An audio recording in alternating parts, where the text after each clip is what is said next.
आप देख रहे हैं दिल्ली अप टू डेट।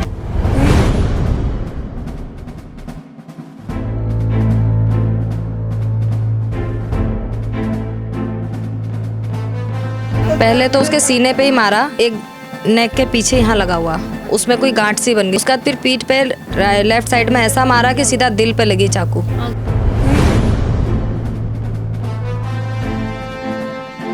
जैसे के बाद ब्रिजेश भाई पहुंचे हैं कि उसने दोनों चाकू निकाली, एक चेस्ट में मारी है और एक बैक में मारी है।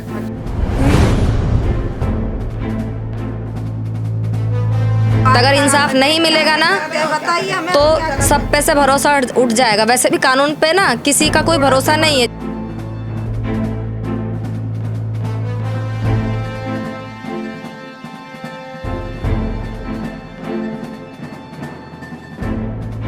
नमस्कार, आप देख रहे हैं दिल्ली अप टू डेट और मैं हूं आपके साथ शिवानी मोरवाल। सोशल मीडिया पे एक खबर बहुत वायरल हो रही है जिसमें लिखा हुआ है कि एक युवक की हत्या कर दी जाती है और वजह जो बताई जा रही है स्पीकर को तेज आवाज में बजाने की बताई जा रही है। उनकी बड़ी बहन ब्रिजेश की मेरे साथ मौजूद है, इनकी हत्या की गई है। पर परिवार वालों का आरोप है कि जो ये खबरें है गलत फैलाई जा रही है। आखिर क्या था पूरा मामला, जानते क्या नाम है आपका? अनीता जी, बताया जा रहा है कि ये खबर वायरल हो रही है कि ब्रिजेश स्पीकर चला था जिसकी वजह से उसकी हत्या कर दी गई। आपका आरोप है कि मामला कुछ हो रहा है, क्या था पूरा? मैं कोई मामला नहीं है। वो घर पर मेरे दूसरे भाई का बच्चा खिला रहा था जब उसे कॉल आई है।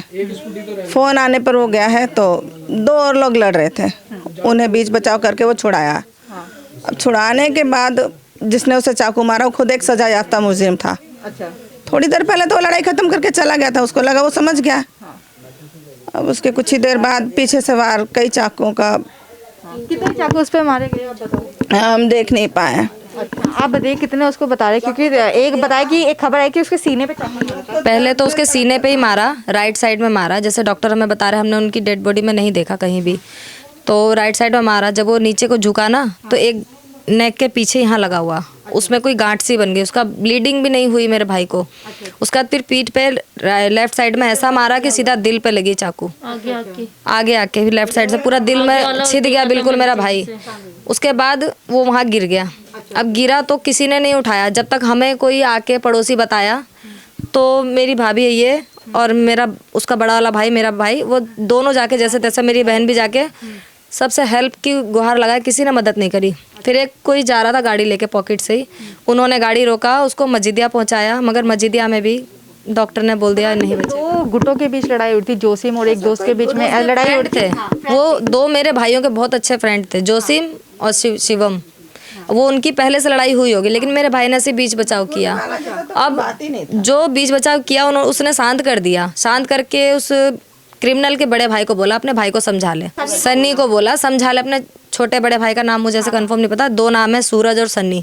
तो छोटा भाई चला गया घर, बड़े भाई ने उसको भेज दिया और गया पीछे से दो चाकू छुपा के ले आया। और फिर दूर से मेरे भाई को गालियां बकने लग गया। मेरा भाई निकल चुका था शायद वहाँ से, तो मेरे भाई ने बोला लग रहा तू ऐसे नहीं मानेगा। वो आगे को बढ़ा, उसने सीधा चाकू घुसा दिया। गली में बताया कि ये बात गली में हुई थी। गली में ही हुआ, सारा कुछ गली में हुआ। गली वालों ने गेट तक नहीं खोला। और कल मैंने गुस्से में भाई को जब देखा, मुझसे नहीं रहा गया, मैंने गली पे जाके चिल्लाया सब पे।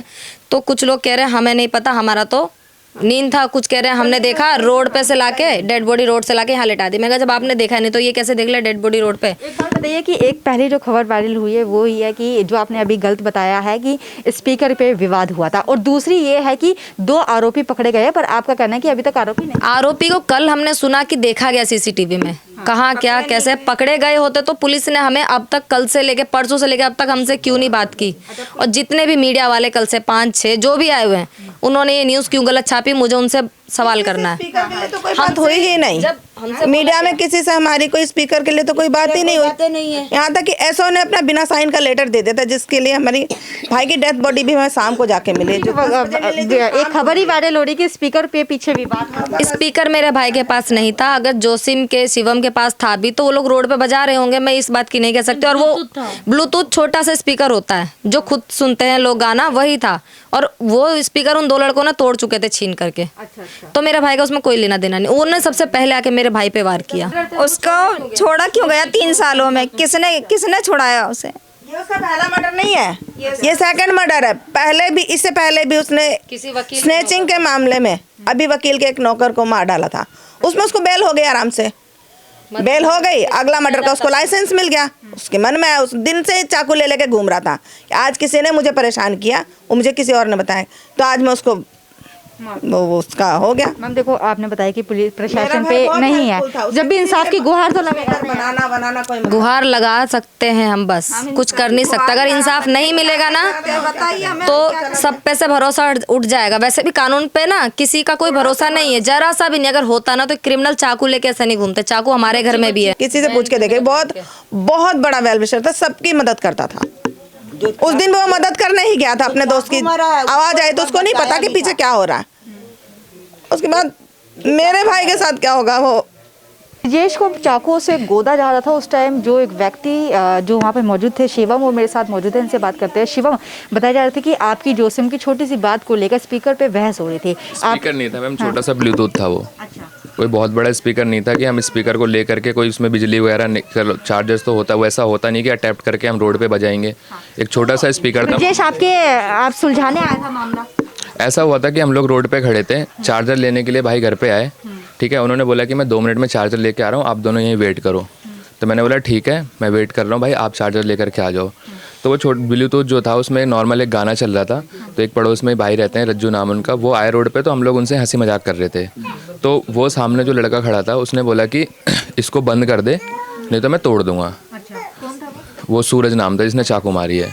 तो जोशी ने बोला क्या हो गया, तू पागल वागल है क्या, ऐसे मत कर। तो वहीं पे वो उठा, हमने जब तक उसकी आवाज़ भी कम कर दी थी, वो उठा और उठने के बाद उसने उसको लिया और पटक के तोड़ दिया। तोड़ने के बाद फिर मेरे से बहस करने लगा और मेरे 2 थप्पड़ मार दिए। उतने में जोसिम को भी मारने लगा। तो हम इसलिए शांत खड़े थे क्योंकि उसके भाई जो है वो क्रिमिनल रिकॉर्ड उसका पुराना ही बहुत है, और उसके साथ में उसके 2 नंबर के कई सारे काम भी चलते हैं, जेल से आया हुआ है और पैरोल पे था। तो हमें ये डर था कि कहीं उसके पास कोई ऐसी हथियार ना हो कि हमारे साथ कुछ गलत कर दे। हम लड़ाई करने के किसी भी तरह से मूड में नहीं थे कि हम लड़ने ही आए हैं। वहाँ पे खड़े हुए थे, इतने चल रहे तो वो हमें आकर के मारने लगा। उसका भाई दूसरी साइड से उसे सपोर्ट कर रहा था, उसके साथ 2-4 लड़के और खड़े थे। तो हम भी डर रहे थे कि कहीं कुछ गलत ना हो जाए। इसके बाद ऐसे होता रहा, वो हमें मारता रहा, हम खड़े रहे नॉर्मल। उसके बाद ब्रजेश भाई को जैसे पता चलता है, वो एकदम से भगते हुए आते हैं, ठीक है। हाँ, मेरे दोस्तों को मार रहा है। हाँ, फ़ोन करा था किसी ने, इतना कंफर्म नहीं है। हाँ, उसके बाद भगते हुए भाई आते हैं। आने के बाद उसे हटाया और उतने में जो छोटा वाला लड़का था वो ब्रजेश भाई पे हाथ ने चाकू बैक साइड में छुपा रखे थे। सूरज नाम था उसका। उसने बैक साइड में छुपा रखे थे। तो ब्रजेश भाई एकदम से उसकी तरफ भगते हुए गए कि तुझे अभी भी समझ में नहीं आया, ऐसे कर रहा है तू।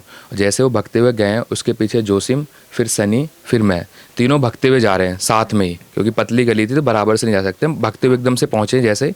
जैसे के बाद ब्रजेश भाई पहुंचे हैं कि उसने दोनों चाकू निकाली, एक चेस्ट में मारी है और एक बैक में मारी है। किस तरह से परिवार इंसाफ की गुहार लग रहा है, पर इनको जो इनका कहना है वो ये है कि प्रशासन पे अब विश्वास हमारा उठ चुका है। मैं आपको बता दूं कि कल से खबरें वायरल हो रही है कि स्पीकर की वजह से उसकी हत्या कर दी गई है, पर जो भी आरोप ब्रजेश पे लगाए जा रहे हैं, परिवार वालों को कहना है कि सारे झूठे हैं और पुलिस आनाकानी कर रही है कार्रवाई करने में। और जो सूरज, जो लड़का बताया जा रहा है, सन्नी और सूरज, पुलिस वालों को कहना है कि 2 आरोपी हमने पकड़ लिया है, पर परिवार वालों का यही कहना है कि हमने अभी तक उन आरोपियों को नहीं देखा है। जिससे आप देख सकते हैं कि किस तरह से इस केस में ढिलाई की जा रही है। परिवार अभी भी उम्मीद लगा के बैठा है कि प्रशासन की तरफ से हमें इंसाफ मिलेगा। ऐसी तमाम बड़ी खबरों के लिए जुड़े हमारे साथ, देखते रहिए Delhi up to date. Bureau report, Delhi up to date.